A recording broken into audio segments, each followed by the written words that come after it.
Salutate la capolista. It's usually how I start our podcast at Culture Guys. Gianni, I'm Nicholas. I usually started when talking about the Serie A. You're talking about Napoli? Napoli. Yeah. Well, Gianni's living the life. He's got Napoli first place in Serie A, Italy first place in this all-important Nations League. When you talk to Gianni, you're really salutating the capolista. But Culture Guys, follow us on Instagram, Twitter, Facebook, all your YouTube, all your social medias. But Gianni, how's it going? Not bad. I mean, like you're saying all these wonderful things, but the Bruins are not performing super well, and the Pats just absolutely suck. So, but hey, at least Drake May is looking good, so it's nice to see. He actually had an MRI. I got a notification that he had an MRI on his knee today. So usually that's not a good sign. Mm-mm. You don't go get an MRI for fun. No, what are you talking about? Of course you do. Yeah, Me coping. Yeah. I have one scheduled tomorrow just to see like the insides. Yeah, I like to see the insides.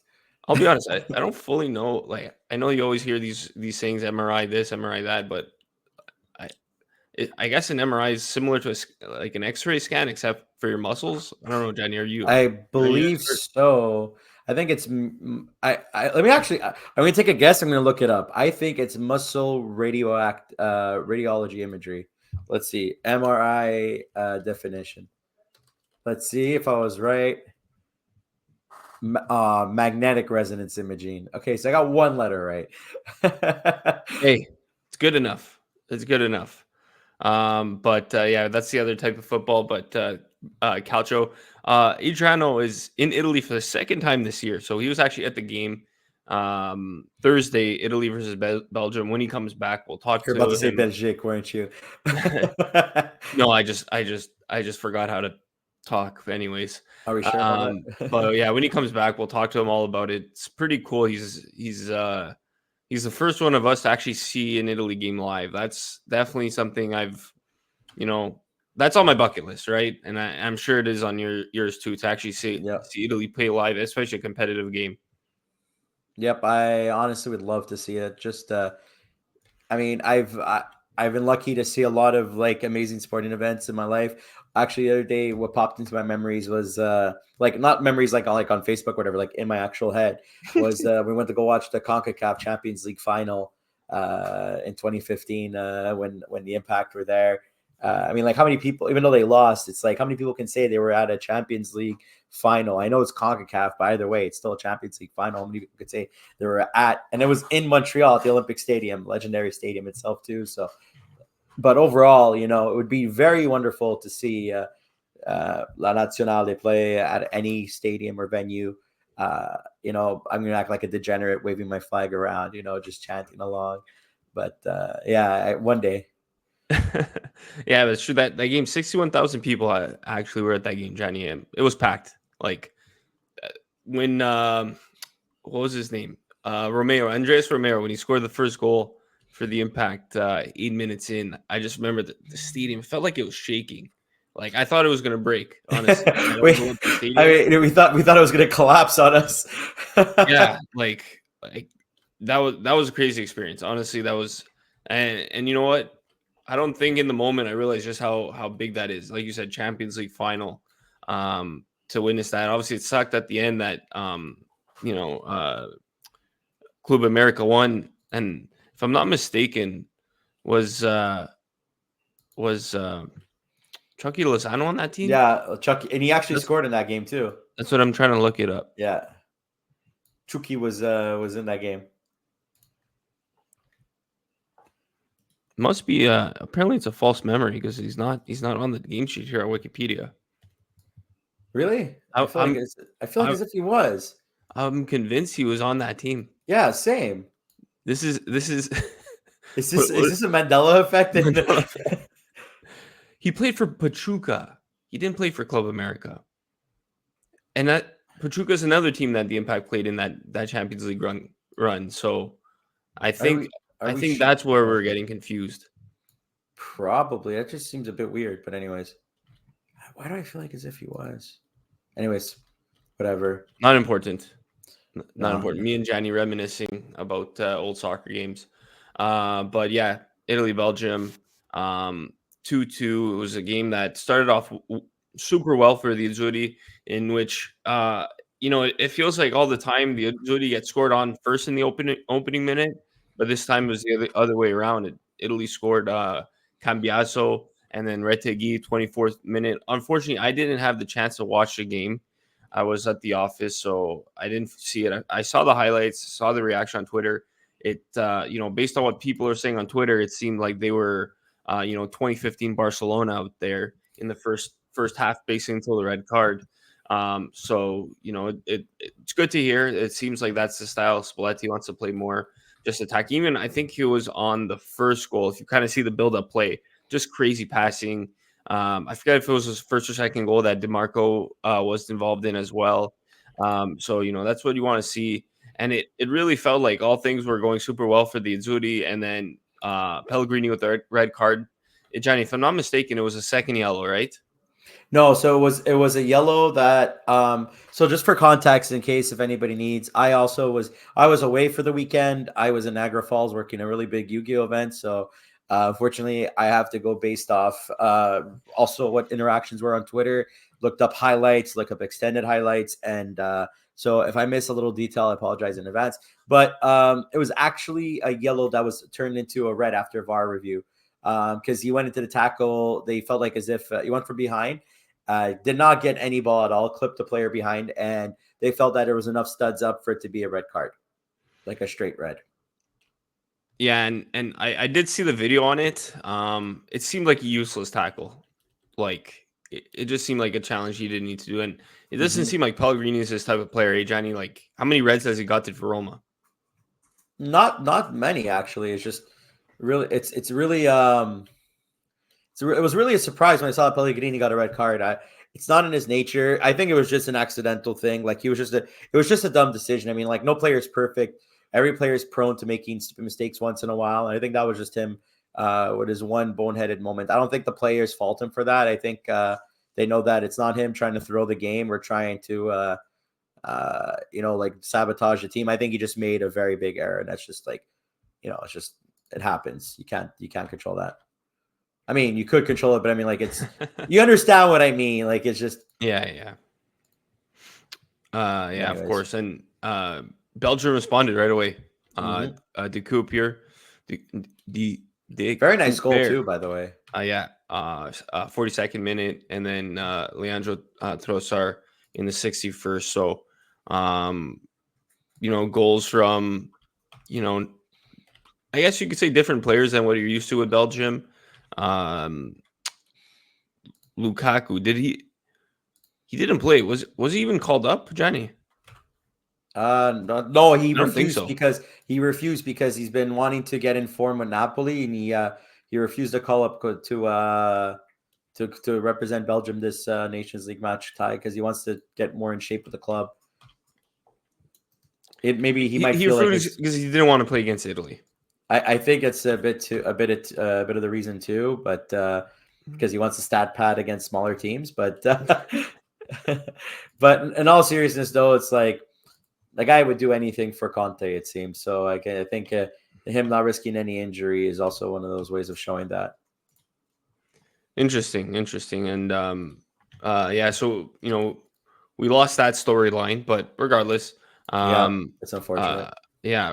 Belgium 2-2, and you know what? It's interesting because I saw on Belgium's social media, their official accounts on Twitter, they're happy with the draw. They called it on YouTube, the video that they posted for the highlights. They said it's a gladiator fight in Rome, a gladiator draw in Rome. So for them, they're happy with the draw. For Italy, it's 2 points lost, right? And I know that if you look at the table now, they're 6 points ahead of Belgium. That's also because Belgium lost to France on Monday. But at the time, the margin was smaller. They were only 3 points ahead of Belgium. A win would have done them well, right? In terms of winning this group, which is still tight. Italy at 10 points now, France at 9. But at the end of the day, it's a lesson, right, Jenny? Especially for this team that's, I guess, I wouldn't say that it's a young team for Italy, but it's a team that's still growing together, right? It's also a team that's like they're trying to find a new core. They're trying to establish a new core ever since Euro 2021, right? Or 2020, I guess you can call it. Like this was like they had a poor show, like they had uh you know Mancini refused to adapt to a new system and formation. Spalletti tried to fit his formation with this team and like try to put like round pieces in square holes and whatnot, and it just didn't work out, and it was a disaster at this Euro. So it's a team that's like hasn't had a chance to express themselves in roles that they know that they're good at, that they're good in, and um I think it's starting to take shape. I think Spalletti is letting go a bit of what he knows, and letting go and trusting the process of just applying a new formation or trying out new things. Like like a 3-5-1-1 is something that I've never seen before. We talked about it last time. It was in September, I think it was, when they last played in the Nations League. And it's something that we brought up of like Spalletti just going with something new. I'm still surprised by that formation. I don't think I've ever seen a 3-5-1-1 in my life used often. Like it reminds me of the Catenaccio days when I was a kid. But yeah, it's good though because it's been paying off. Offensively, they've been having fantastic output. They're getting results against teams that like. They beat France. That was and it was like, okay, you could say it wasn't France A, but it wasn't France C either. You know what I'm saying? Like it's a roster that's starting to make us have faith again, and I think one of those key players that I brought it up on Twitter before has to be Federico Di Marco. I think as of late and within this whole Nations League tournament so far, quote unquote tournament, because there's still 6 games playing a group stage. I think he's been the most crucial player for this roster. I don't know what you think about that, Nick. Yeah, and you know what? Also, Tonali coming back, I feel like has a big impact in the midfield. We've talked about him on the show. Obviously what he did was wrong. He served his suspension. He's back in Italy. It sucks that this came obviously during the Euros, that he missed the Euros, but hey, it's part of the punishment. You do the crime, you serve the time, right? Yep. But he comes back into this team and it just feels like the midfield as a whole is just rejuvenated. And this is a midfield that didn't have Barella this time or last international break either. I forget if he was called up or if he was still hurt at the time a month ago. But against Belgium, they started Frattesi, Ricci, and Tonali. And even a guy like Ricci, he's having a fantastic start to the season. He's having an impact. Frattesi is having an impact. And Frattesi is such I want to call it strange player, but he's in such a weird position where he doesn't get the playing time with Inter, and then he comes to Italy, and he's a fantastic player. He scores a lot of goals. I think he has like 4 goals already under Spalletti. Mm-hmm. And he's just one of those key players. And it would help if he got more playing time with Inter, but maybe it's helped that he's not getting playing time because then he comes to Italy and he's well rested. But I was listening to the broadcast Monday against Israel, and the commentator was like, looking at this midfield, where does Barella fit in? Is he a starter right away? I think he is. Oh yeah, for sure. It's a nice luxury to have, especially if you could, bring a guy like Ricci or Frattesi off the bench. Yeah, like it is a luxury, right? But it would be extremely foolish to not have him on the start part of the starting 5, whatever you want to consider, the 3, however it may look, whatever it may shape or look out to be. But it'd be foolish not have a Barella. But yes, it's a nice conversation to have. That it's funny actually. The other day I was discussing with one of my students. We're talking about, because there's this student that I have at one of the French schools that he's half French, half Italian, and he was telling me how like he was talking about, oh, we're so good, and I'm like, yeah, honestly speaking, we have arguably one of the best midfields in Europe right now. It's the fact that we can bring punches off the bench. It's It is great to have because games are won and lost in the midfield. And if you want to be a good team, you need to have a very strong midfield. And then you work from the back up. So the fact that we have this type of problem is a good problem. Now, I still think two like Barella and Tonali are like pillars. They're definitely like those are the pillars that you build from. Those are the two midfielders that you're gonna have to always start off with when you build this midfielder for Italy. Unless you want to rest them up because it's a game that doesn't mean anything, sure. But the first two you look at is always going to be Barella and Tonali. And talking about bringing power off the bench, this perfect time to look at the most powerful human being over here. Perfect timing, Nick. What's up, boys? How are you doing, my friend? Guys, thank you as always for having me. How's it going? Back-to-back pods. How was your pod? It was all right, man. We gave Coach a little bit of the business there with Roma coming into the big weekend ahead, so we'll see what happens. Yeah, you're pretty much replacing Adriano this week. I'm gonna do my best. He's in Italy. He got to go see the Belgium game. And you know what? We were just talking about that. But let's start with you, Nick. Like, what did you make of that Belgium game? And then, another thing we're talking about is the formation and specifically the midfield. Just, what do you make of the midfield? And simply put, I mean, how good are they at this point? Yeah. Apologies if I'm going to repeat anything you guys already spoke about, but if I do, that means I know what I'm talking about because you guys have already brought it up. So hold your opinions in high regard. We learned from you. We learned from you, Nick. Listen, I think you have to be happy with the result considering. I'm no Pellegrini fan before this game. I'm certainly less of a fan after this game. I think it's unfortunate because he's a guy that really does have a lot of talent. He just hasn't been able to put it all together, whether that be via injury, team switching, new coaches, whatever the situation is. He's had his chances and he just doesn't look that he's ever going to figure it out. So unfortunate that happened and it really skewed the game and the outcome. I think once it went down, the best we were hoping for was to get a point out of that game. And I think we did a decent enough job holding on the last 15, 20 minutes, especially. But I was going to say, I came in and I'm thinking to myself, what is this 3-5-1-1 type formation? Why can't we have two strikers in at the same time? We're loading the midfield, but is it really just kind of five defenders? Didn't quite know what to make of it. But for two games in a row, and I know we'll get to the next game, it seems like it's kind of worked. So I have to swallow my pride a little bit there and say something is going right. We've done very well in the Nations League to this point.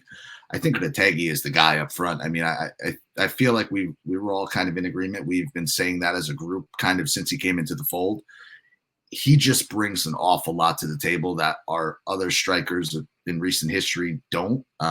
He makes good movements with good instincts. He holds up the ball. He's unselfish. And at the end of the day, he's putting the ball in the back of the net. So I think you like to see that. But midfield, I think we kind of have a luxury on our hands. I think it's a little bit less in quality than our midfields of the past, but the depth seems to be much bigger. I think we can interchange 3-4 guys, and you're not seeing a steep drop off, and that's a great problem to have. I mean, you look at Fratesi. This guy isn't even starting on his own team, but he comes in and he looks like the best midfielder in the world, right? When he plays for Italy, so that's great to see. I think Ricci is a guy I like a lot. I don't want to compare him to Barella because that's not fair, but I think he reminds me of Barella in the way that he does a lot of things, right? I don't think he excels at any given thing, but he's everywhere. He's good with the ball. He recovers the ball well. He can make the simple plays without overthinking it. So I think it was a good showing for him. And Tonali, I mean, that's the guy we're going to need to depend on, right? I think he's just the one with the most class. Unfortunate that he missed the whole year, but he seems to be growing into the player we all thought he could be. So definitely liked what I saw. And like I said, I think the outcome of the game was definitely skewed by that red card. For added context, the 3-5-1-1 was the formation that we used to beat France 3-1 as well. So it's a formation that's just it's just I know it's weird. Trust me, I aired my opinion on it too. It's like it's something I've never seen in my life, but it's working. It's just why fix why try to fix a not broken clock, I guess. For sure. And you know what? Talking about players that are having an impact, another guy that I'm liking in this Italy setup is Cambiaso, and obviously he's a player. Yeah. I get to watch him every week with Italy, and I feel like he's better with the Azzurri than. Get to watch him every week with Juve. I feel like he's better with the Azzurri than with Juve, and I pretty much said the same thing with Fratesi as well, Nick, which is interesting. And for me, even the luxury of those two wingbacks, Cambiaso and Di Marco, but it doesn't feel like there's a lot of depth there. So if one guy goes down, we're kind of screwed. But, let's say hypothetically, next big tournament that they're in, if those guys are healthy and hot, you just have to roll them. But that's a long way away. And I mean, could you theoretically push Di Lorenzo up a little bit further? Could Udogie play in a position like that? Maybe. But I mean, based on what I've seen, Cambiaso and DiMarco are have to be starters if you're playing this formation. Yeah, exactly. With Italy-Israel, that was on Monday. A lot easier game, obviously, for the Azzurri. Retegui opened the scoring in the 41st minute. Di Lorenzo got 2 goals, and he's the funniest player out there because he makes one mistake, Twitter's all over him. He's the worst player that's ever played the sport in the history of mankind, and then he scores 2 goals, and he's the next Maldini, a wing back. I don't know, but you know what? He's an interesting player. Pay attention to the fans of the teams that shit on him when he has a bad game. Pay attention to the fans of the team. Then you'll get your answer as to why Twitter shit. Scooby-Doo followed those clues. I like it. But yeah, you know what? I know he's a valuable piece in the team, but he is prone to being bad sometimes, though. Even for Napoli at the start of the season. Sorry for interjecting. It's just because start of the season, Di Lorenzo for Napoli was very off as well, and it was a trend that was continuing from the poor display at the Euros. I think the Euros kind of affected him a bit psychologically.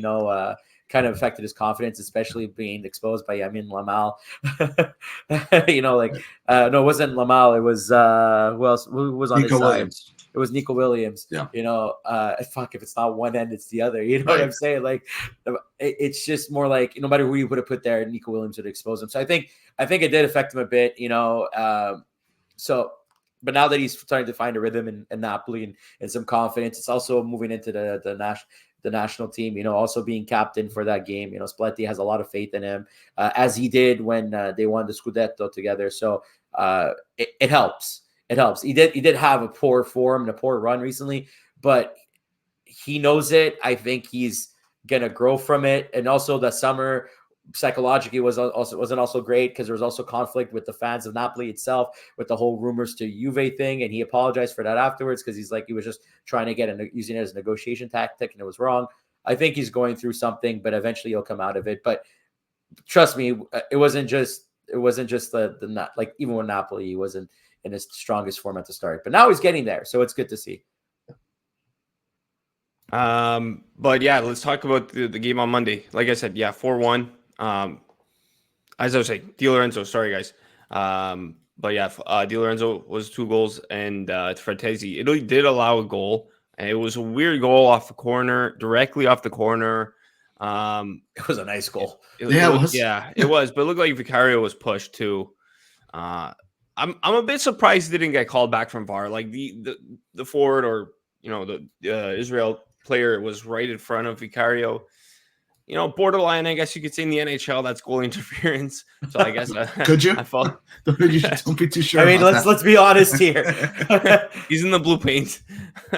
But regardless, at least that's not a goal that really cost them much besides obviously goal differential. But they got the job done. They played in Udine, which obviously they've played there before, but it's a stadium that doesn't get to see them often. So at least for the Udinese fans, Udinese or the fans from Udinese. Let's not all label them as Udinese fans. Yeah, some are Juve fans probably. I'm sure there's Juve fans. I'm sure there was Inter fans. I'm sure there was Milan fans. I got to see. Nick's fucking fed up. That was the greatest. I'm sorry. That was the best response ever. Let's get over it, guys. let's not assume fanships over here. But what I was gonna say, what the fans got to see was debut from Maldini and debut from Lorenzo Luca, and even Destiny Udogie made an appearance, former Udinese player himself. So it seemed like, you know, once the game was out of reach, like Spalletti gave the fans what they wanted to see. But I don't know, what did you guys make of the game itself? Nick, start. Yeah, be the guest. Listen, one criticism I've always had of this team, as long as I can remember, like, you want to see some easy wins. You want to see them take care of the teams they're supposed to take care of.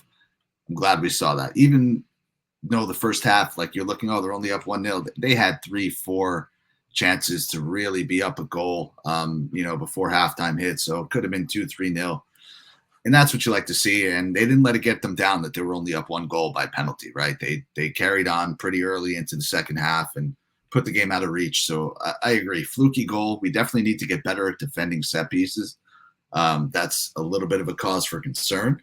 But you saw largely the same lineup. I think, unfortunately, the two guys that came in didn't look very good. They're from your team, so I promise I'm not picking on either of you guys. But Jolie, man, it just, to me, doesn't warrant being on the national team at this point in time.